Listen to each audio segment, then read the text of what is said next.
Now let's hear my speech.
Okay, well, the artist that I wish I could meet is Pablo Picasso. Well, of course, it's impossible to meet him because he died. He died more than half a century ago, I guess. But well, that would be fantastic if I could sit and talk with him over some coffee.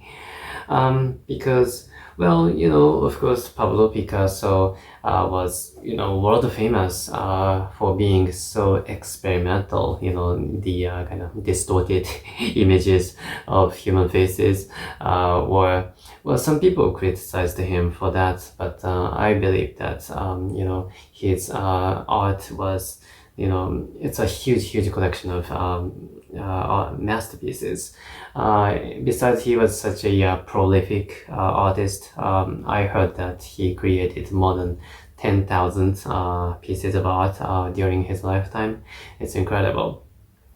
But at the same time, I would like to meet him all the more because, I kind of respect him as a person more than as a artist, I should say, because of course, I never met him, so I don't know him. But from my understanding, he didn't seem to be so like obsessed with making money or becoming famous.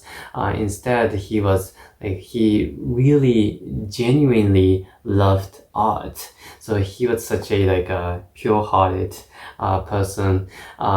Today there are so many people out there who are obsessed with money or fame. So yeah, I would like to meet Pablo Picasso and ask him what he was thinking when he was making art. How was my speech? Now let me introduce to you some useful vocabulary that I used in my speech. If you get a question related to art, use these words. World famous for being so experimental. Experimental. Experimental. If an artist or a piece of art is experimental, it means it's very original, trying to create something completely new that nobody else has ever tried. Experimental. It's a huge collection of masterpieces. Masterpiece. Masterpiece. A masterpiece is a piece of art which is by a great artist and is famous around the world. Masterpiece. Besides, he was such a prolific artist. Prolific. Prolific. A prolific artist is an artist who creates huge amounts of artwork. For example, a prolific novelist is a novelist who writes so many stories. Prolific. Alright, thank you so much for watching. I hope you learned a lot from my speech. Good luck on your test. Bye bye.